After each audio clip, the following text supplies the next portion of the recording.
starting the show off, because off the mic, we were having this conversation about Andre Drummond, and I'm going to bring it to the podcast to at least start the NBA, Drive and Dish NBA podcast off right with some basketball talk before we get into even more basketball talk. But I was going to say, what else are we getting into today? I'm sure we'll talk. Listen, man, no, we it could goes talk, left. No. We could talk spoilers because I'm a little pissed off. Spider-Man's already been ruined for me. So, Oh, yeah. No, like, relax. bro, I haven't seen it yet. No, that's what I'm saying.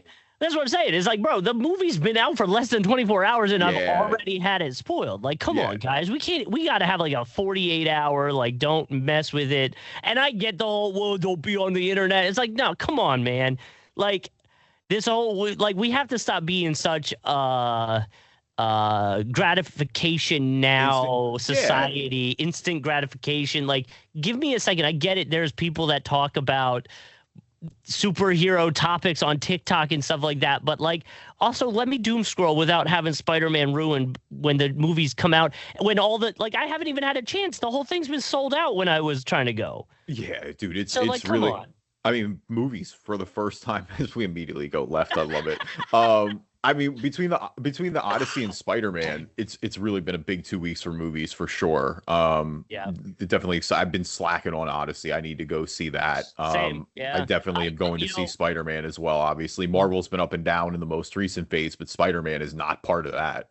Weirdly enough, I've really, really, really wanted to see the newest Jackass movie, but like at this point, I'm probably just gonna wait. I'm probably just gonna wait till it comes out to like streaming at this point because it's been so long now. But yeah, those are on my list. I need to go see them. So my biggest upset recently with me being such a Star Wars guy is that I actually didn't go see Mandalorian and Grogu in theaters. I'm just gonna wait for it to come out at this point. Yeah, I forgot about it. Yeah. See, it's funny because like it got a bunch of mixed reviews, but you know, shout out to my guy Gilly, who I greatly trust on Star Wars.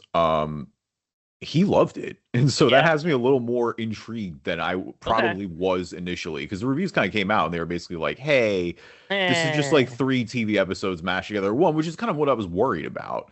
Well, it's part that almost goes into a whole nother thing of streaming services and you know how they're changing the industry, really, because I mean, like, a lot of times now too, and this sounds really bad, like at night, like I just watched the I think it's called The Copenhagen Effect. It's on Peacock. Great TV or great series to watch if you have time, but like, bro, it probably should have been a movie. Like, watching it, I'm like, this is really cool, but like there feels like there's some filler stuff, and I bet you probably could have gotten all this into 2 hours and done some great cinema with it. Like, not saying it wasn't, but like it probably would have been a great movie, and it's probably a TV series instead because of streaming. So that's a whole different conversation. But to get back to the basketball talk, what's Andre Drummond up to?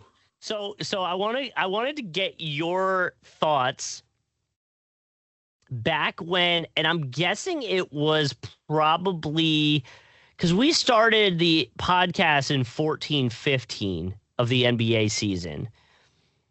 And I kind of want to focus more on the 15-16 season for Drummond, which was the year he was the Defensive Player of the Year. I think he was the NBA third team, if I'm not mistaken. Mm-hmm. But I wanted to see if you had a guess on, because this was probably right around prime, like Hacka Drummond stuff was going on.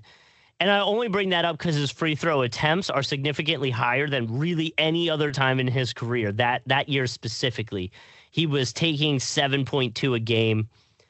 I'm curious to think or to see what your thoughts were or what you think his free throw percentage was that year. Oh, it was so bad. I just remember that. I mean, Justin and I were, the reason this came up is we were talking about Andre Drummond, and off the mic, we were talking about his fit with the Knicks and basically what the differences will be. I mean, the long story short is we think it's a good pickup for the Knicks. He's obviously a little different from Mitch. They're going to give a little bit of defense away, of course, losing Mitch Robinson compared to Andre Drummond. But one of the big wrinkles with that Justin brought up is that you're not going to worry about Hackimich now. That was something you would worry about, was that Mitchell Robinson is a pretty terrible free throw shooter, which is, it was a lot of what Knicks fans were joking with Mitch, like on his social media when he went. They're like, oh, cool, we already have the formula against you when we play Boston. Like, that was the joke. Yeah, I mean, straight, like, actually, though, a little bit. But the point with Andre then came to Andre Drummond, where we're like, man, we've really come a long way. Where it's like, think about the fact that we're not remotely worried about Andre Drummond's free throw shooting anymore.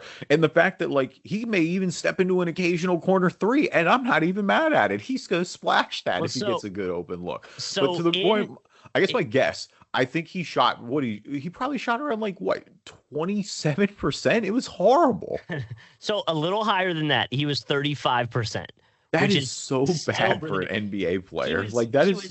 He was averaging 7.2 a game that season. That's his defensive player of the year, his first one, 2015, 2016. He was averaging 7.2 free throws a game and only making 2.5 of them. That's crazy remarkable. Bad. So take that to, and I don't want to say last year's with the Sixers, because he really only played he played 63 games, but his minutes were lower and all that stuff. Yeah, he's in a backup role. Yeah, so even if you go to his Brooklyn year, which again is still he's playing 22 minutes a game. He wasn't starting, and really was only 24 games. But in that, he was shooting closer to 53% free throw percentage. Now he was only taking 3.4 a game, but he was making almost 2 a game. So like, that's significantly better percentages than what we saw at 35%. And even if you go back to like 2017, 2018, which is the second time he won. That's where you can literally, I'm looking at his basketball reference now. Yeah, it jumps. Like, right, that he was getting DPOY votes back then. Yep. Like, that was when he was at the peak of his power. I mean, 2017, 2018, he made the All-Star team. Yep. And the biggest reason, like, you can literally, I mean, the first 5 years of his career, 37%, 41%, 38%, 35%, 38%. And again, this is a guy who by 2016 and 2017 already had an all-star appearance, and he was on the all-NBA third team that year. So clearly, like, he was shown that he was going to be an NBA player, but right, as the league was starting to shift, there was a legitimate worry that he would play himself out of the league. Yeah. And you can see the statistical improvement. Like, whatever he did that offseason, and I'll have to go back, like, I don't know if there was someone he locked in with specifically, but he literally went from a 38% free throw shooter in 26-17 to 60. And he's never been, and again, 60 is far from great, but he's never been below 50 after that. And it's like, that's a 20% jump is a huge difference, obviously. 60 at least makes Hacka Drummond not work. You know what I mean? Like, 60% it makes it palatable. It makes statistically doesn't work anymore. Yeah. And so to that, you even talk about those years. It really doesn't look like until we get to like 18, 19, where we're getting a half a 3 shot a game. And again, even there, it's like, bro, shooting like 13% from 3 and all this stuff. This past season is the most he shot. Yeah, you look at it, he was shooting 1.5 a game, and he's shooting at a 35% clip. Like, you'll take that from a big. He's at least threatening to space the floor on you there. But yeah, I know him. I know we talk about Marc Gasol a lot with the 3-point shot coming out of nowhere. I think Blake probably had an arc with that a little bit too. Blake Griffin.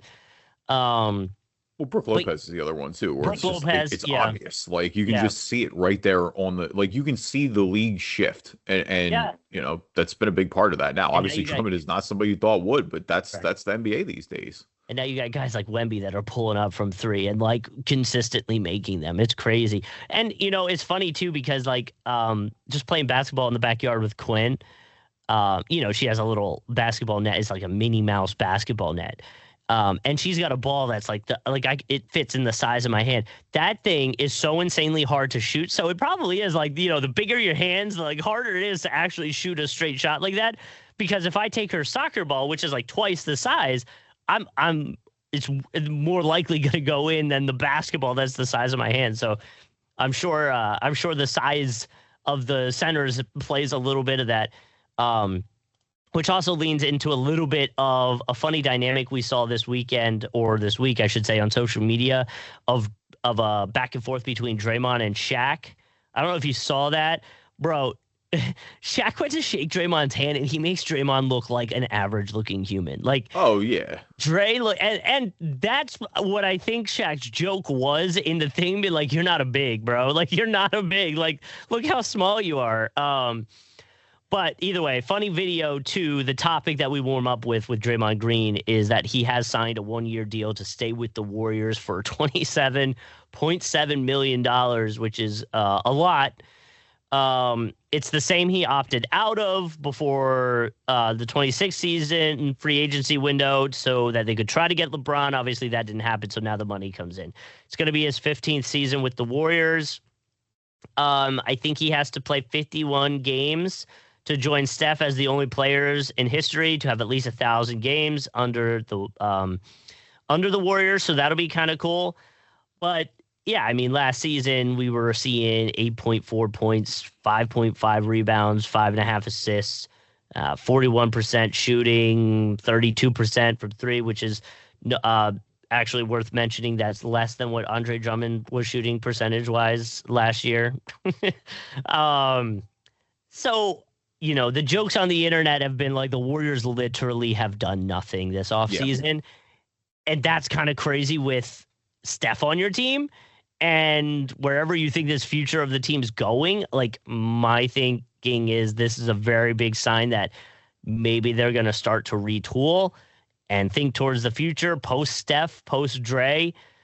But maybe you do one more year as like a thanks for being with us type thing with these guys if Steph stays around and whatever this looks like. But yeah, man, it's a lot of money to Draymond for a player that's arguably past his prime and like for a team that's not going to be competing next year. Yeah, I mean, Dre got his legacy bump, obviously. Like, he's been there for a long time. It was the contract. Like, he'd given that up, obviously, to pursue LeBron. And so you get that back. And so, you know, on one hand, you're doing right by your guy. But that doesn't get to the greater point overall, though, which is right. The Warriors find themselves in a bit of a weird position here now. Because, you know, in the past few years, you know, you talk about the transition in the league. You thank the Warriors for that. Obviously, the most, as long as we've been doing this podcast, the most successful franchise, I think, by far. I would say, yeah. 4 titles in that time. The Steph Curry era has been, you know, they've been pretty vocal about wanting to stay competitive during it. You know, even bringing a guy like Jimmy Butler a few years ago, a move that seems to indicate that, you know, they went in and got all these, like, you know, it was to bring the vets back. It's bring the old guys in and let's try to make one more run at this. Like, the front office has pretty consistently said, we want to try to continue to win around Steph Curry. Like, this wasn't just going to be, listen, Steph's legacy was extra solidified in 2022. Like, you know, the run is there. That was the ultimate culmination in Steph's celebration, right? Like, everything beyond that is house money at this point, and it's been house money for a long time, but they just, no, you're right. It doesn't feel like they're competitive. Like, they haven't been there they've been in the play-in a lot recently. They haven't made a deep playoff run in quite a bit. And right, as a lot of these contenders are around the league making moves, you know, I know the Warriors were tied to LeBron James, given his, you know, relationship with Steph Curry, their friendship now at this point. Like, I understand that, but the only way it would ever become palatable is if they were to get Anthony Davis as well. And it felt like that had to be on the table for that move to happen. And that was just such a, in my opinion, bad strategy, because you knew Anthony Davis probably wasn't going to be available. Like, when Washington made the move to get Anthony Davis from Dallas last year, like, their front office was pretty vocal about, like, no, we're going in. We want to win some games this year. Like, Anthony Davis is not our developed young core, which is what they had the option to kind of do, is they've had these high draft picks. Like, they've pushed the timeline up with going to get Anthony Davis and Trae Young. So it just doesn't really make sense. Then it's like, well, the Wizards just brought Anthony Davis in. He hasn't even played a game for the franchise yet. Like, why are you going to, they clearly are trying to win basketball games. Why would trading Anthony Davis is not going to help them do that? And so it immediately ruled them out for the LeBron pitch. It was, of all the final 4 destinations that were left, like, to me, the Warriors always made the least sense. There was no window there. Like, Cleveland and Miami, you could have talked me into having windows and being like, hey, yeah, no, they're going to make a run at this if he wants to make a run at the finals. Obviously, I feel that way about the Sixers too. I never felt that way about the Warriors. Like, you just wouldn't have the personnel. Even if they go out and get LeBron, even if they go out and get AD, it would have felt like that roster was still short there a little bit, specifically on depth. And now you strike out there, like you said, and you're just kind of stuck in this pattern where you're right. You haven't really done anything. Like the Warriors' big moves this offseason, besides bringing Dre back now, is you've got Al Horford back. You've got Kristaps Porzingis back, 2 years, $40 million contract. Pretty tradable, honestly. They brought DeAnthony Melton back. That's you have the Summer League MVP on your team, the big man. So like that's cool. You know what I mean? Like, but yeah, that's where I'm like, you got this guy on your team who just won Summer League MVP. Like, do we start making a younger move? Do you start, like you're saying, ship off Porzingis? Do you start getting some younger guys and retooling for the future? Use guys like Porzingis and that, to go kind of get some assets to start the retool, because it seems like that's what's coming. Now, it will be interesting to see what Steph wants to do, and that could change some things quickly. But yeah, I mean, this is kind of what it is, and here we are. I don't really expect much from them this year. Well, you're not getting Jimmy back, so you're already punting this year no matter what. Yep. Steph, at this point, like, you do want, like, the longer this goes, if they're not competitive at all this year, which in a loaded Western Conference, shout out to Lendeborg. He's been great. Like, looks like a good pick so far, but like that's a pretty big ask to get them back into contention. I mean, if you look at the Western Conference, who would you put the Golden State Warriors over?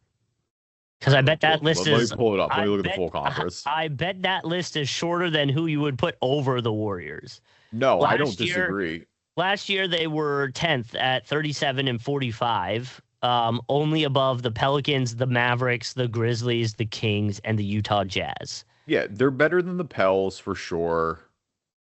I think mostly. They're better. They're better than the Pels. They're better than the Kings. They're better than the Jazz as constructed, though. I think the Jazz could be a little more competitive this year too. They're going to have Jaren Jackson. They're going to have, again. I would put that above the Warriors, though.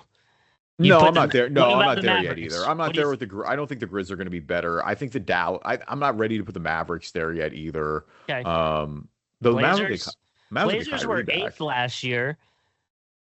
Yeah, Blazers are going to be interesting because the Blazers and the Suns are the two like overachieved teams that you want to see if they can do it again. Yeah. I would put the Clippers over the Warriors still, just by a tad. And then everybody that made top 6 last year, I think there's no question is better. OKC, San Antonio, Denver, Lakers, Houston, Minnesota, all definitely better. I'm curious. The Clippers at 9 over the Warriors at 42 and 40. If the trade goes through, do you put the Clippers over the Warriors? If the trade doesn't go through, do you still put the Clippers over the Warriors? Like, Kawhi being there or not being there, like, depending on how this whole thing goes, could really flip that. No, stay tuned for Ballin and Fallin on that front. I still do. I think there's enough depth there. It's less definitive if the trade goes through, but even if the trade goes through, I think Clippers a lot more depth than the Warriors do. Yeah, the Clippers seem like that team a few years ago where, like, if the trade goes through, it seems like a team that's just going to have a bunch of names that people know but don't really, like, you know what I mean? You don't view them as an all-star, but they'll make the 9th, the 8th seed, and you'll be like, man, this team is like really actually, if they just had a star, they would be, you know what I mean? Like, so that's what it feels like the Clippers might be again this year. Yeah, for sure. They'll be feisty. If you're Steph Curry, do you start to look, do you think at this point, or do you think there's more benefit to Steph just being a legacy guy? Like, he's already got 4 titles, MVP, every accolade you can think of. My guy's got a wing in the Hall of Fame before he's even in the Hall of Fame. Yeah. Is there benefit in him staying around and just being a legacy guy, or do you think he should chase?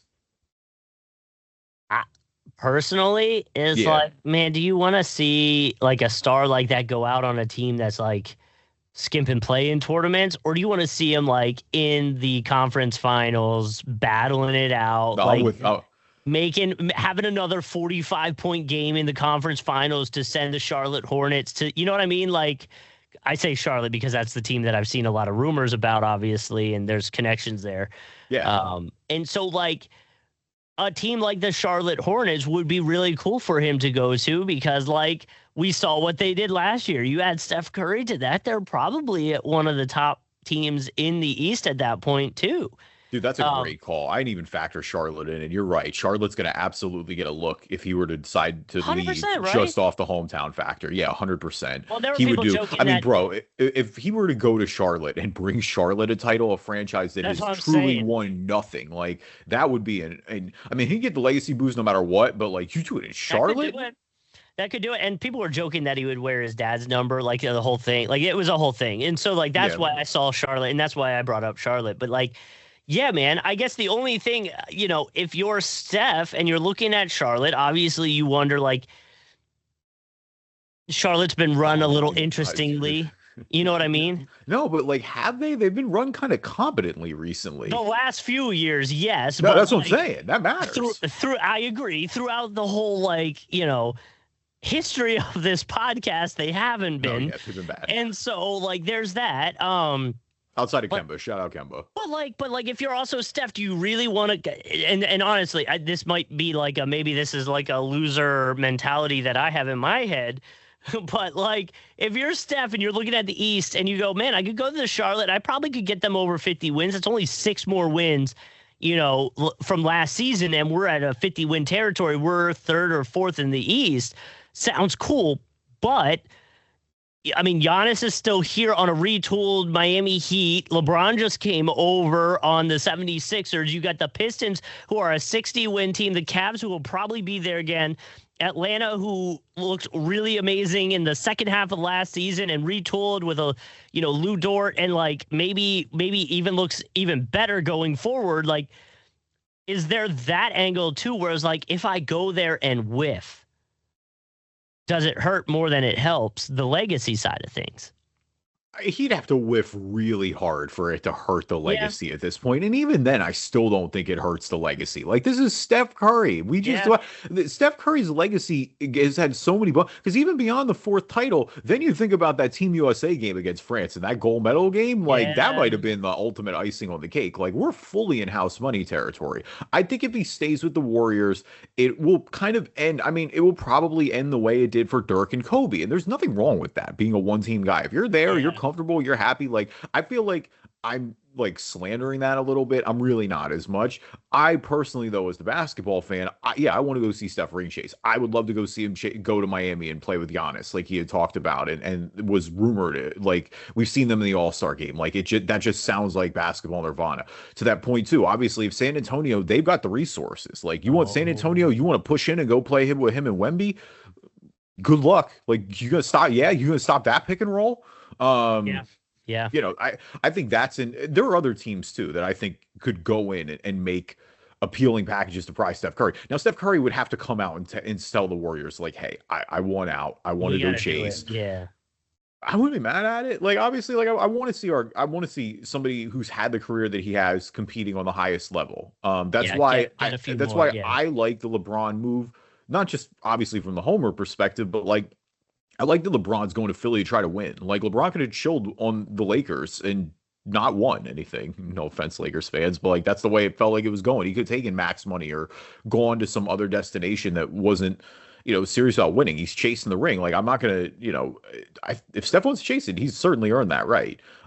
It will be interesting because, like you said, the one team guys, it is pretty rare at this point. Like, there aren't many. I mean, there have been a couple notable examples in our lifetime and even over this podcast with the end of their career, with Tim Duncan, with Kobe, with Dirk.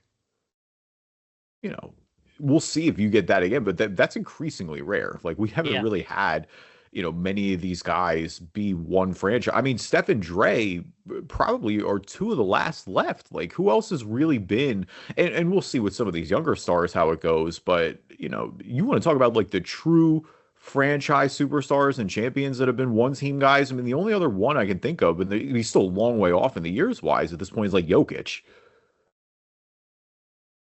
And Embiid. Yeah, Embiid. Yeah. I'm trying to think if there's our own guy. That's crazy. Yeah, well, I was about to make that joke too as I was thinking about it. Yeah, I'm trying to think if anybody else has been a one team. I mean, Tatum, but Tatum doesn't have nearly the years in that those guys have yet. Like, there's examples. They just don't have like the years. The years. Yeah. The years counted. Like, you probably one, 2 guys like Bam, honestly, at this point too. Yeah, you got to get like 4 or 5 years in before you start getting into one team guy I think even territory. more. I think you got to be Yeah. like 10 plus in before we even start talking about one team territory. Yeah, I'm trying to think if there's anybody else we're forgetting. Nobody that has that volume of years.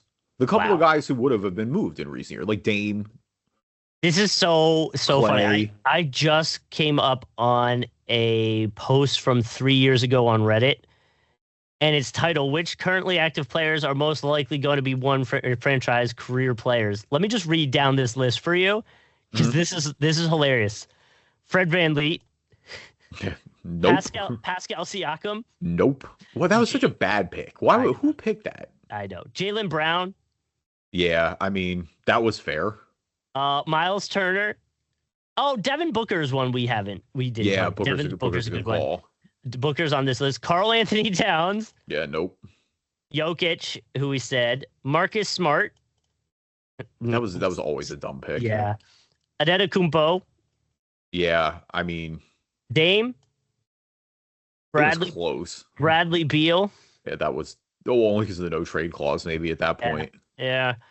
They said Clay, Steph, and Udonis Haslem was on this list. You could have seen Clay, and Clay is one of the recent ones there. I think that's the surprise, but we'll see. Either way, I think that's we're not fully on Steph Curry watch at this point, but it's starting to be a little like some smoke is forming. We're gonna keep an eye out. We'll keep our ear to the ground here on the Drive and Dish NBA podcast. Welcome everybody. My name is Kevin Rafuse. Joining me as always, my co-host Justin Cousart. I shot my stat early in the episode with the Draymond stuff, so we're not doing a stat here. No, listen, that's fair. You got to get after it early sometimes. Leave us a review on the podcast, good or bad. We'll read them on iTunes. I was gonna say good or bad. We'll read them on the podcast. Mm-hmm. If you're not an Apple user, Google Play Store, Spreaker, Spotify, TuneIn, Amazon Music, Player FM, anywhere you find a podcast, you can find us. And we put the video version on YouTube. Just search Drive and Dish NBA podcast on YouTube. You can subscribe to the channel. You'll get new episodes and new notifications when new episodes are coming out. Now, a word from our sponsors. So one of the trades that we haven't been able to talk about recently because of our schedules being busier and we were full on LeBron mode last week is the Lu Dort trade, which was actually a 3-team trade between the Hawks, the Mavs, and the OKC Thunder. That's worth bringing up. The Thunder essentially did this to as a cost-cutting measure to try to get under the second apron threshold to save a lot of money in the luxury tax bills. I think it's a really sneaky good move for Atlanta. I think we've already kind of talked about that a little bit, at least in passing. So I guess, from your end, who do you want to start with on this? OKC, I feel like to the point is it's kind of cut and paste. They were just trying to get under the threshold, and it sucks that that's where we are, and that could be a whole different conversation, but that's essentially what was happening from the OKC side of things. Yeah, we got to start with OKC, just given obviously their continued attempt to win titles now, it's staying at the top. Like, this is the cost of business of being a great team, developing a lot of great players, and just the fact that Lu Dort was their longest tenured player for a long time. I mean, you want to talk about the full rebuild and guys that have been there the whole time. Like, Lu Dort is definitely somebody, like, he fits the character of that. He almost was like the spirit to this rebuild before SGA came in. Like, 'cause he is a true like developmental guy, got it out the mud, played a lot of big minutes for them in the title run. But you're right, like, they've just hit a point, and this was, everybody saw that Lu Dort probably wasn't going to be coming on this roster from a mile away, especially post Western Conference Finals, where it's just like, hey, he had a rough series. Like, he just was pretty rough shooting the ball from 3-pointers. They couldn't expect him to space the floor, and so as great a defense as he was playing, it became a bit one way. But that's just been the story of like the Thunder's offseason here, in the sense that, you've lost Lu Dort, you've lost Aaron Wiggins, you've lost Isaiah Joe. And in some cases, they've got, in most of these, they have the personnel to replace it. You got Jared McCain, who can play the Isaiah Joe minutes. For them last year, it's the emergence of AJ Mitchell. It's the, Alex Caruso, of course, is still there. You're going to expect him to play great perimeter defense still. Cason Wallace had an excellent season last year. The bigger question is going to be, I mean, they need Jalen Williams to be healthy. Like, that's going to be the biggest story here. I think if Jalen Williams continues to like miss time at a high volume, then you worry about it, because Lu Dort is bigger than Cason Wallace is. Like, Cason Wallace is an excellent defender, But like Lu Dort's great because he can kind of blitz you like a linebacker. Like he's a big, strong, like it reminds me of the way of like OG Anunoby is, where he's just like a big, strong defender. He can body up these bigger guys. I'm not really going to expect Wallace to do that. I think Jalen Williams can a little bit. So that's where it's like, hey, if Jalen Williams is playing, we're not really quite as worried about it. That would be the concern here. The Thunder were such a great defensive team last year. Like that's such a massive part of their identity and reason for the success here in the past few years. But right, it's a cost casualty. They're going to continue to deal with it in the next few years. They're going to have a lot of these tough decisions to make. Like I said, this one for them a little bit obvious. Like it felt like the writing was on the wall here, but it's always a bummer. Like you don't like see your guys leave, and of course there's some risk with this. It's the cost of being great, unfortunately. No, I completely agree, and it's one of the things that the teams at the top will always have to do, and take it over to Boston. That's similar to the conversation that they had with why they had to get rid of potentially Jaylen Brown, and second apron issues will continue to be a thing that I know, like the Players Association isn't the biggest fan of. And so like maybe something changes, but until that changes, here we are, No, 100%. On the other side, ironically, because they've got Aaron Wiggins now too. Shout out to the Hawks for being opportunistic and getting themselves involved in this deal. Going out and getting Lu Dort. Really, again, the Hawks, a really good defensive team at the end of last year. Bringing in somebody like Dort is going to help that. The thought of playing him next to Dyson Daniels and just absolutely destroying the perimeter day in and day out. And they're going to have to figure out what they want to do with him long term. Like Lu Dort's going to need a new contract as well. But the Hawks just clearly have way more money right now than the Thunder do. So you have plenty of flexibility there. But yeah, I mean, even right, like bringing in Wiggins and Dort, who now played huge minutes on the Thunder, like for a Hawks team that finished really well post Trae Young trade last year. They were one of the more intriguing teams in the league. Still plenty of young talent there as well with with Jalen Johnson. We mentioned Dyson Daniels as well. Nickeil Alexander-Walker, fresh off his Most Improved Player of the Year award. Like there's a lot to like about this team. And I mean, look, Dort still comes with his typical 3-point shooting concerns. But beyond that, I mean, I kind of like this deal for them. The only bummer, of course, is what we'll talk about with Dallas, is where it's like, you're already moving on for Risacher, who fell out of their rotation last year. So I think that's what you say on the Hawks point. But it's still like, this was your number 1 overall pick from 2 years ago. Still extremely young at this point. I think it's more just unfortunate that you're like, that was, at the end of the day, that's such a great opportunity. And that was the unfortunate part for them, is like you rose up to number 1 in what was widely known as a weaker draft. But, I think that stings a little bit here.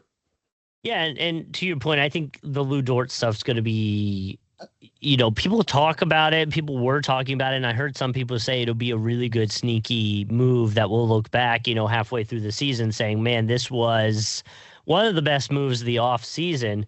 Because to your point, you got 3 guys on that team now that can really make, an offense frustrated. So they're going to be up there in terms of defense on the Hawks, and probably one of the best ones in the league this coming year. And so, the Hawks have been making some good moves as of late, and I think this will really be one of them. So it'll be good to see what they can do for a whole season with this new look, no Trae Young kind of approach. Yeah, it's going to be, I mean, a few new faces there, but right, like we said, really strong second half of the season to them. It kind of reminds me, I mean, obviously a much different situation for Charlotte now than it was last year, but I thought them and Charlotte, of course, were the 2 big risers in the East last year, ended on a really high note. Certainly for the Hawks here, a lot less turnover than there was kind of drastic in Charlotte. But to that point, though, the third team in the trade is Dallas. And I think this is just a good move to get involved. Like, you take a swing here, right? Like, you absolutely take the swing on Risacher. He's so young still. He'd kind of fallen out of the rotation there. And you didn't really give up anything, Yeah. Get a second unprotected or second protected 27 pick and take a flyer on a player. That's what the Mavericks should be doing right now with, Cooper Flag. You got these young guys. You're not necessarily in win now mode. You're in develop mode still, and see what you got. So I I know some Mavs fans may disagree with Flag and, like Kyrie and stuff like that. They might be a little more closer to win now mode than a younger team should be. But yeah, I think it's still they're not. They the should not. There's no planet the Mavericks should view themselves in win now mode in the Western Conference unless Coop takes a super, which don't get me wrong, could be possible. Could be possible. But yeah, I'm not ready to do all that just yet. No, but I think when you see like Kyrie on your team, you go, okay, he's a little bit older. We got Cooper Flag, who's dropping 20 a game. Like we got two guys. If I would cared about Kyrie's timeline, I wouldn't have traded Luka Doncic then either. But that's fair. That's fair. might just want to think about that. But no, I think this is a good swing on. Like I said, he's gonna be 21 next year. Yeah, give it a go. Masai Ujiri likes big forwards. That's always been kind of his flavor in the past. So, there's nothing to lose by taking a flyer here, I guess is my point. Yeah. Yeah, no, I can get behind that. So. And who knows? And maybe, he hits his potential and becomes the player that, this could look like a steal if it works out. Am I sure that it's going to work out? I don't know at this point. It's not like he's really showed me a ton in 2 years. But like I said, at 21 years old, if I'm rebuilding the way the Mavs are, I'm willing to find out. And I think you can't really argue with that. Agreed. All right. Who's balling, who's falling, our NBA version of the stock market. We always start with good before we start with the bad. And so, Justin, I'll start with you. Who is balling this week? I'm going to the Pacers, who are bringing back the pinstripe uniforms for the 26-27 season. Apparently, this look was all the way back in '97, but they'll be bringing it back, obviously, this year to have a new look Pacers, a healthier Hallie Pacers. See what that looks like. I think it's worth mentioning, too. They did go get Kelly Oubre Jr., which I think will be an underrated move for the Pacers in next year. It'll be our boy Oubre with the junior. Wow. Yeah, come on. I think he'll be I do think he'll be a sneaky move to pair against Hallie, Pascal, Zubac. That'll be kind of fun to see. So see, and we'll get to see that in pinstripes, which will be even cooler. So. Yeah, great jerseys for sure. Great call by the Pacers to bring them back. Perhaps we've slept on the Pacers a little bit as well in the LeBron talk last week, which again, you got to listen, man, I was in complete euphoria. I'm not responsible for any statements on that podcast, but no, at the end of the day, right. With Hallie coming back, the Pacers are absolutely going to be in the mix here again. I do like the Oubre pickup. Oubre obviously played a lot of great minutes for the Sixers over the years. The downside is that Oubre's 3-pointer is always going to be a little bit limited. He'll have games where it goes, but he's just not as consistent there as you'd like. But, plays good defense, really good at cutting, attacks the rim still, he plays within his role. I think he doesn't try to, he knows what it is at this point. So, yeah, I'm going to, that's a good pickup for them. I'm not going to slander Kelly Oubre. He had a good run in Philly. He'll always be I feel like he'll always get love here. All right, balling for me this week is Wemby, who I feel like I've had balling a lot this offseason, especially for losing the finals. But no, new deal with Nike. And so it's going to come with a signature sneaker as well. The terms of the deal are not available, but it's been described as quote unquote long term. And I can imagine it is if they're getting ready to get him a signature sneaker there. So, we'll see what that looks like. But obviously, new rookie contract for Wemby, now a new signature sneaker coming on the way. I think it goes without saying the league's heavy leaning into him as the face for the future. So expect to see more of this. Do you like the new logo? The Wemby logo, the VW that's supposed to be above, the V's above the W kind of thing, and it's supposed to look like alien-ish, if that makes sense. Yeah, I don't hate it. It's fine. It's fine. I don't mind it. I like that it's got the alien part in it as well. Yeah, I got it doesn't jump off the page to me as the best logo ever, but I do like it more than I don't. Yeah. You're not sound so you want to hate, and I feel like you're holding back for some reason, and I want you to hate. The problem is I can't hate because I don't know what I would prefer it to be. I just know I don't want it to be this. I don't know how to explain it. I'm not a minimalist logo person, if that makes sense. And that's what this feels like a lot, very minimalist, but I don't know. I feel like it could, I don't know. I want it to be something different, but I don't know what I want it to be, and I hate being the person to like complain and not have an option. So like that kind of sucks, and I feel bad about that. But like, yeah, I don't know, something different. I'm just not sure what it is yet. Yeah, I listen. Hey, man, I get it. All right, who's falling for you this week? Fallen for me is sports betting for a few different wow, topics. as a whole, all right. As a whole, one for my Homer hat and one for an exchange that happened on social media. So we'll talk with the Homer hat first. On Hard Rock, I'm just putting it out there. I did just place a $25 bet on the 76ers to win the NBA Finals at plus 850. The only two teams that are above the 76ers are the OKC Spurs or OKC and the Spurs. They're both at plus 250, and the Knicks are at plus 900. So I feel like some people are thinking I'm saying this because the Knicks are at plus 900 and the 76ers at plus 800. No, I'm saying the 76ers should be like plus 200 above OKC and the Spurs. But either way, here we are. You got an extra Homer hat on. You're swinging everybody up. I'll take the free money. I'm sitting here like, bro, all three of those teams should absolutely be a higher favorite than us until we stepped on the court. But like, I'm cool with us at 4 at this point, and I'll take our 5. Yeah. I feel like Knicks fans probably should feel some kind of way about that being lower than the 76ers. That actually moved since the last time I looked, but yeah.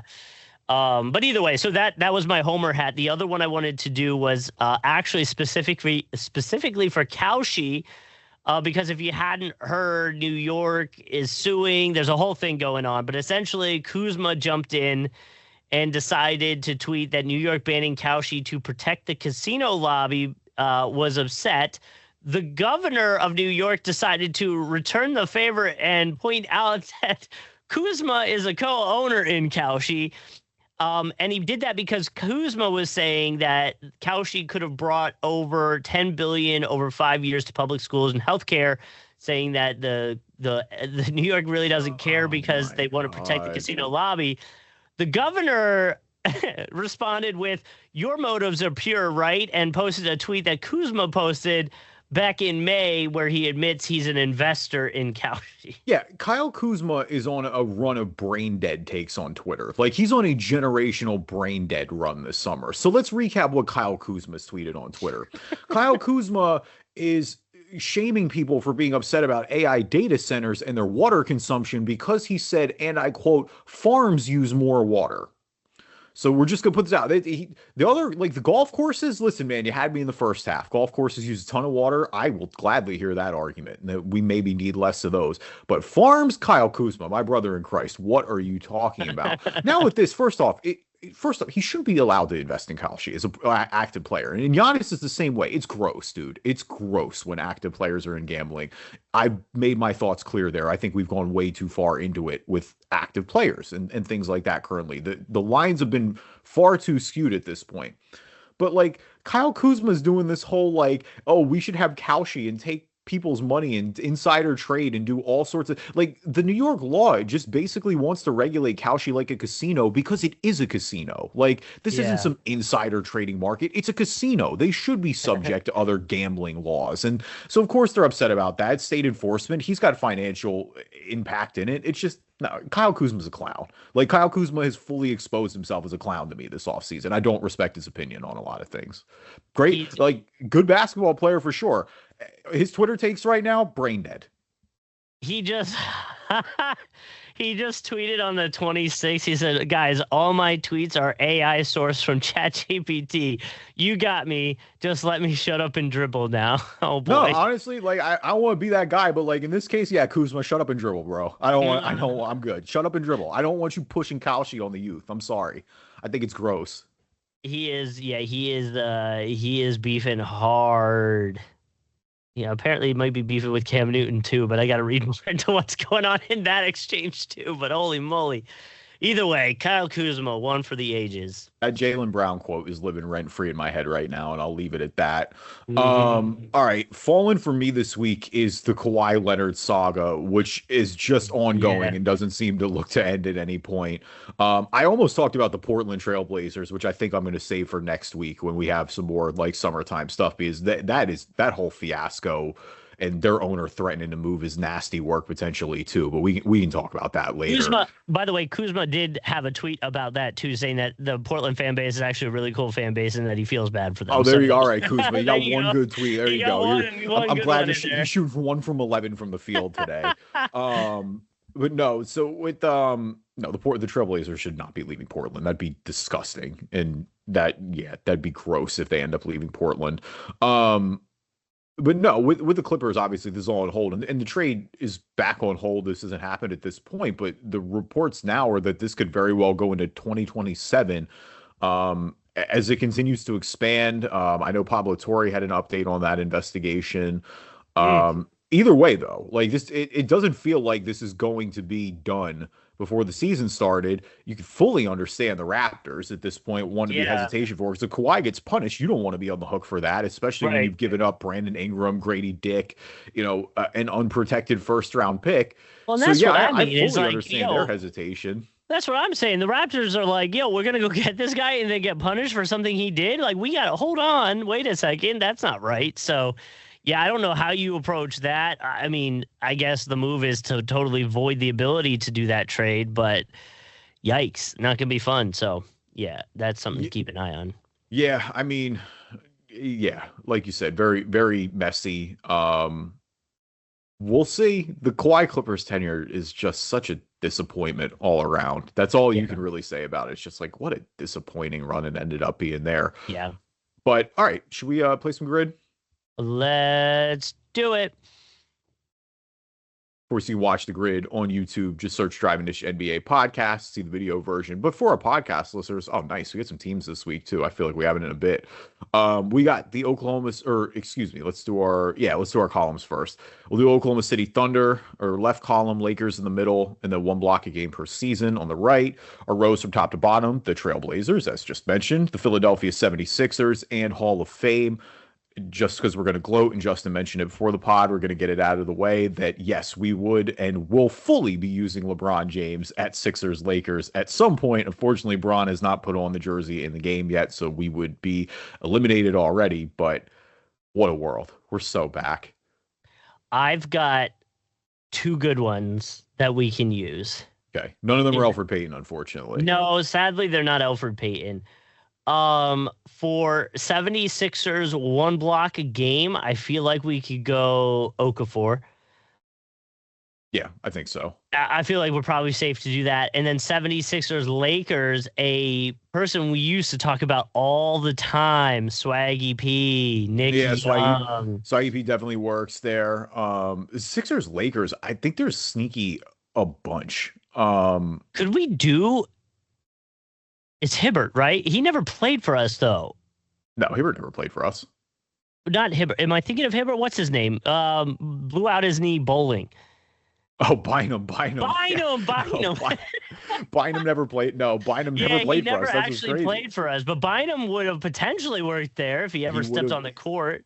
He would have potentially worked there. Reopened that wound. That's so funny. I mean, that started the process, so in a way, I'm weirdly grateful for that. God. I mean, Sixers, Lakers, Dwight works. That was recent too. Nick Young, as you mentioned. Lou Williams works. If we're talking that era with Nick Young, he played there too. Dwight's Hall of Fame now, right? Dwight is Hall of Fame now. So Lakers Hall of Fame, Dwight is probably sneaky. Yeah, Lakers, I think Dwight would be super low for the Hall of Fame there, too, just because the Lakers have so many, obviously. And Dwight's best years were, though he did win a ring there, were not with the Lakers, of course. They're with Orlando. I'm cool. Let's do Dwight for Hall of Fame and Lakers. I'm cool with that. All the other Lakers guys are going to be popular. Shaq, Kobe. Yeah, look at that. .8. .8, nice. Yeah, like James Worthy, Magic. Yep. Jerry West, Elgin Baylor, all those guys, like Kareem. All right. Hall of Fame in a block, I feel like there's a bunch that can be low. Yeah. I'm trying to think if there's any like weird one-off ones that we could potentially do. I feel like it's not even just a one-off one. It's just like who can you go to, like a random big back in the day that I feel like we don't use that much, but would definitely have a block. So like, how about this? Let's do Spencer Haywood. Wow. I know he'd a block. I'm very confident. Yeah, there you go. 0.08. Well, holy moly. Guy hit target with a random boomer sometimes. Shout out to Spence. All right. So do you want to do Okafor for one block? Yeah, I think so. I was trying to think of somebody better from like back in the day. How does he spell J-H? J-A-H? Yeah, J-A-H. Yeah, there he was. Yeah, I knew there was an H in there. If Okafor had one block, 0.7. Okay, thank God. All right. I was so mad if he had a block. Back in the day, guys, I was thinking about were like, I mean, Mutombo would have been higher, but like, I think like a Theo Ratliff would have had one block a game. I was thinking of Thad Young, like Miles. I don't think Evan Turner, maybe. I don't know. Evan wouldn't have one block a game, but Thad might. Thad played enough power forward that there's a chance that he. Thad never ended with OKC at all, right? Nerlens Noel works there. Nerlens Noel works there. I mean, for the Sixers and OKC, and this is not even thinking back to the Sonics because I'm sure there's some Sonics guys that work there too. Sixers and OKC, Jeremy Grant, Isaiah Joe is recent. Jared McCain is recent, of course. Geez, don't even. McCain's gonna be high. I think McCain might be the number one there, honestly. It might be. There's another one too that I'm thinking of that was like relatively recent. Oh, Nerlens. You mentioned Nerlens. Nerlens Noel. I'm trying to think if there was anyone else. I'm trying to think of Steven Adams. Spencer Hawes. We never had Spencer Hawes though. No, we did have Spencer Hawes. Yeah. Oh. Harden obviously works. Oh yeah. Yeah, that might be high. Yeah, that would be high. But yeah, I think McCain's probably gonna be number one. I mean, Nerlens will be low if you want to do Nerlens. Let's do Nerlens Noel. There you go, 2%. Yeah, look at that. That's crazy that he's the highest on our board right now. Wow. The aforementioned Jeremy Grant works for Portland and OKC. I think that'll be high because they kind of went right from each other. Dude, I have a disgusting Lakers Sixers pick that I think we got to go with. Lakers Sixers. Yeah, okay. This just popped into my head. This is peak process because you got me thinking process, and because the meme was going around. Given the roster in 2015 and comparing it to what it is now. Oh, yeah. And so let's go back to that year. For Sixers, Lakers, Kendall Marshall. I even forgot about that guy. Kendall Marshall? Yeah. Tim was in on Kendall Marshall a lot because he was on the Suns when he started his career for a year. Marshall right here. Yeah. Right there. 3%. Let's go. 4.3%, I should say. Disgusting. For Trailblazers, one block, LaMarcus Aldridge obviously would be an easy one. But what's his name was just traded from the Suns to Portland, right? Ayton? DeAndre Ayton, who also would work for Lakers Blazers, right? He would work for Lakers Blazers. He'd probably be high for Lakers and Blazers, honestly. If he has a block a game, that would probably be kind of sneaky low. He's got a block. He'll have a block a game for sure from Portland. Do you want him? He'd be lower than Aldridge. He would definitely be lower than Aldridge. I'm trying to think of their other bigs that they had, like with like a Wes Matthews or anybody like that. I know that's kind of lesser chance of getting a block, but he was kind of defensive. Yeah, I don't trust Wes to have a block. Here's who I do trust to have a block though, and this is a wild one. But you got to bear with me on this one. And I will fully take responsibility if this is wrong, but I feel good about this. I'm in a groove right now. I just got Kendall Marshall. I think Nick Batum had a block a game for the Blazers. Batum. I think he did. He was playing heavy minutes there. He was playing a lot of 4. He's a bigger or 3, frankly, but he's playing a bigger 3. Did he ever end up on OKC? No, I don't think so. Okay, you want to try? If he did, it was for a random year. But yeah, I'd love to try Nick Batum. You got it. Let's go. 22. Let's go. All right, Blazers and Lakers, Ayton, right? I think Ayton will be high. I think did Wes play for Wes Matthews? I think you just mentioned Wes might have. I don't remember Wes. I think Wes played. Wes was on the team that won the title. I think he won in the bubble, or he was maybe the year after. But he was on the Lakers for a year, I think. Wes Matthews, you want to try it? I do Wes there. He'll be lower than Ayton. Yeah. Wes Matthews. Oh, wait. Yeah, Wesley, no, yeah, right? you got to do the Wesley. Wow. I was like, wait, wow, they actually abbreviated as West. And then I'm like, oh, yeah, he did not play back then. Wesley Matthews. Okay. Yep, we got him. He's Yeah, that him, worked him 2%. and Nerlens. All right. We're cruising. All right. Okay. See Portland though. Oh, dude, know who Jeez. we gotta, this may just be a grid full of Sixers, honestly. Like, I didn't think it was going to work this way, but did Dario ever play? You know what? Never mind. I may be psyching Mario. myself out. I thought Dario played for Portland, and I don't think he does, actually. What about oh, but he never made it to OKC. I was thinking of Covington, Robert Covington. He was Yeah, on Portland, he was. right? But he never played for OKC, I don't think. I don't think Jeff Green played for Portland. Jeremy Grant. Jeremy Grant definitely works. Like that's our if Yeah. nothing else fails, Jeremy Grant will work there 100%. Not like a yeah, who I'm trying to think of like older who was playing with KD and those guys. No, I know. Like I did Nick Collison ever end up there? I don't think so, right? I don't know. I don't think so.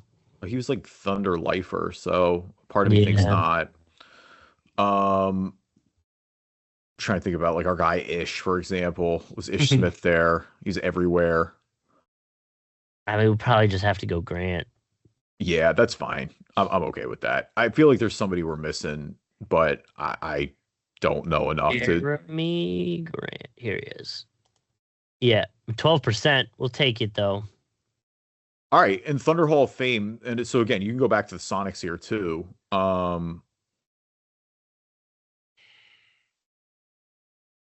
Thunder,